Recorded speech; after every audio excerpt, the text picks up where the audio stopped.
원달러 환율이 불안한데 쌓았던 달러 팔아요? 여러분들은 어떻게 하시겠습니까? 달러를 요즘 같을 때 파시겠습니까? 아니면 더 사겠습니까? 아마 투자의 방법에 따라 다 틀릴 수 있을 거예요. 중요한 것은 위험을 회피하시는 분이다. 그리고 포트폴리오 상에서 나는 외환을 좀 가져야 되겠다. 뭐 그런 분들은 제가 봐서는 달러를 계속 살 겁니다. 그렇지만 작은 돈으로 환태거를 한다. 이런 사람들. 저처럼 말입니다.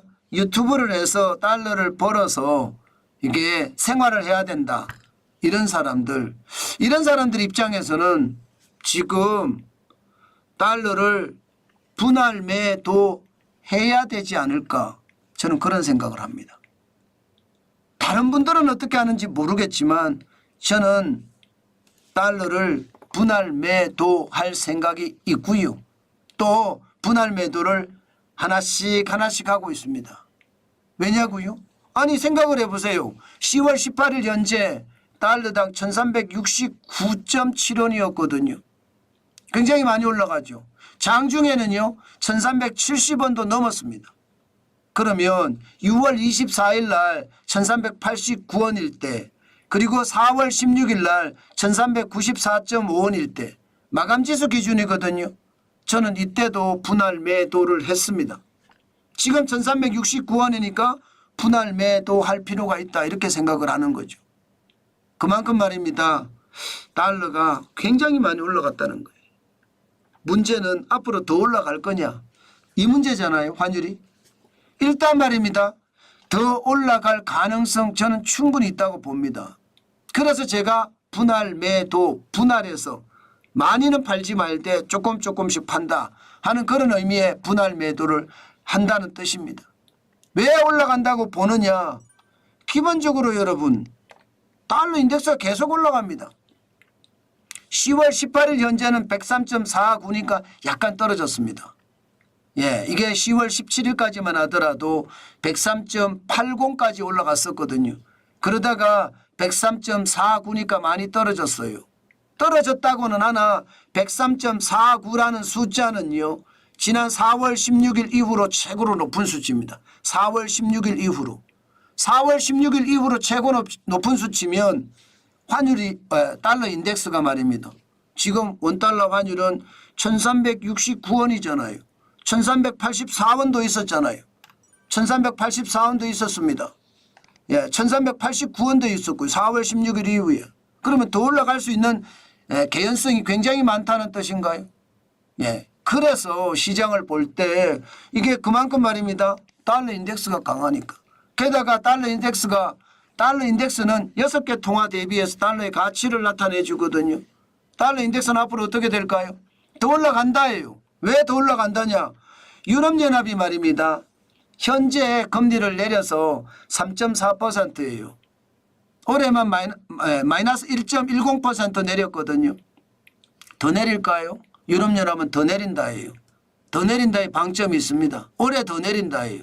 그러면 예, 기본적으로 6개 통화 대비해서 달러의 가치를 나타내 주는 게 달러 인덱스인데 유럽은 금리를 또 내려서 돈을 푼다. 유로화의 가치는 더 떨어진다. 상대적으로 달러의 가치는 더 올라간다. 그렇게 되겠죠. 일본은 금리를 올릴 가능성이 높습니다. 0.25%인데 예, 지금 더 올릴 가능성이 굉장히 높으니까 이건 상대적으로 또 다른 문제입니다. 그러나 영국은 더 내릴 겁니다. 5%의 기준금리가 영국만 최고로 적게 내렸어요. 현재까지 0.25% 내리는데 그쳤거든요. 영국도 내리고 캐나다 0.75%인데 내릴 가능성 크고요. 스웨덴의 크로나 0.75% 내렸습니다. 내릴 가능성 큽니다. 스위스는 내리지 않을 가능성이 높고요. 지금 1.0%거든요. 그러면 내릴 가능성이 높은 게 유로화, 예, 영국의 파운드와 캐나다의 달러, 스웨덴의 크로네는 내릴 가능성이 크죠. 그러면 상대적으로 달러의 가치는 올라가겠죠. 저는 그 올라가는 게 반드시 영향을 받을 수 있다 이렇게 생각을 합니다. 여기에다가 여러분 중국이 어떻게 할까요? 중국 지금까지는 마이너스 0.1% 내리는데 그쳤거든요. 그래서 3.35%입니다. LPR이라는 중국의 기준금리가 말입니다. 그런데 앞으로 더 내린다의 방점이 있잖아요. 더 내린답니다. 지금 현재까지 10월에 이번 달이에요. 10월에 아마 3.35%에서 3.10%에서 3.15%로 많게는 0.2%, 더 많게는 0.25%를 내린다는 뜻이잖아요. 달러를 금리를 내리면 어떻게 될까요? 위안화 환율은 어떻게 되겠습니까? 더 올라가겠죠. 왜냐하면 위안화의 가치가 떨어지니까. 위안화의 가치가 떨어진다는 것은 달러 위안 환율이 올라간다는 이야기잖아요. 실제로도 10월 18일 현재 7.1015엔을 기록하고 위안을 기록하고 있습니다. 약간씩 올라가고 있습니다.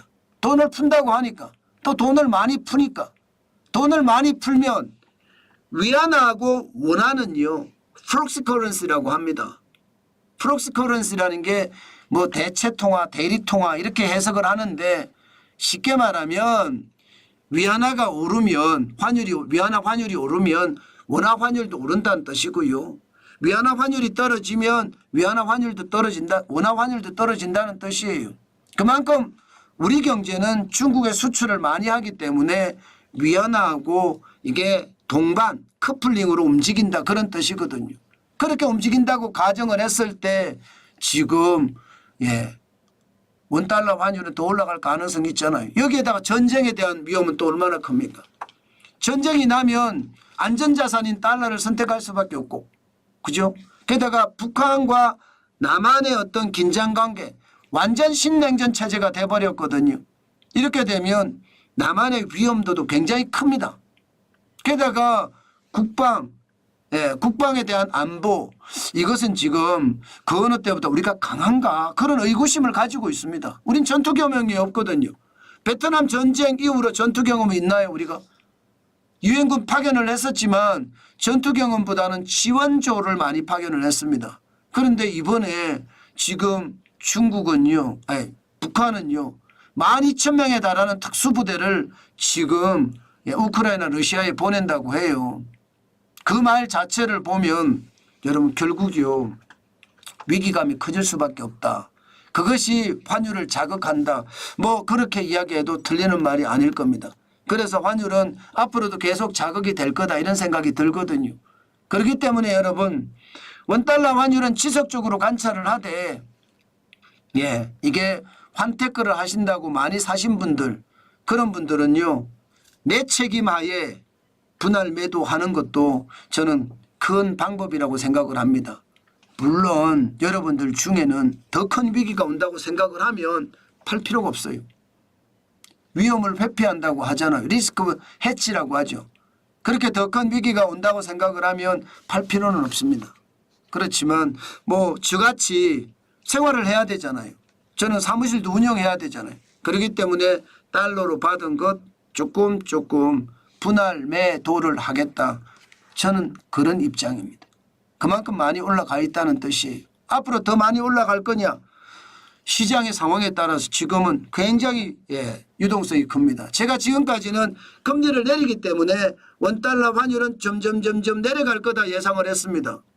그렇지만 그 예상한 것 중에 블랙스완이나 혹은 회색 코뿔소가 더 날뛰면 달라질 거라고도 말씀을 드렸는데 당장 말입니다. 회색 코뿔소가 더 날뛰잖아요.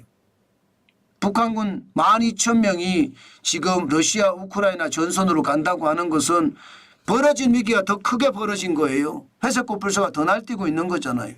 여기에다가 중국이 돈을 엄청나게 풀은 것, 이것은 어떻게 생각하면 블랙스완입니다. 우리가 예기치 못한 그런 위기예요. 돈을 푼다는 것은 경기를 살린다는 뜻도 되지만 반대로 뒤집어서 생각하면 위안화의 가치를 떨어뜨린다는 이야기도 돼요. 돈을 많이 풀기 때문에.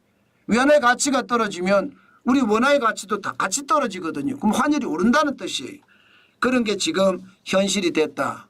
그 말씀 오늘도 여러분에게 강조해 드립니다. 앞으로는 변화가 굉장히 심할 거고 그 변화 속에 어떻게 움직일 것인지 우리는 한 번 더 꼼꼼하게 챙겨보는 것 반드시 생각을 해야 될 겁니다. 정관진 TV를 계속 보시면서 우리가 더 말입니다. 경계감을 가질 수 있고 또 그 경계감 속에서 투자를 잘할 수 있지 않을까 저는 그렇게 생각합니다. 앞으로도 정관전 TV 자주 봐주시면 좋을 것 같습니다.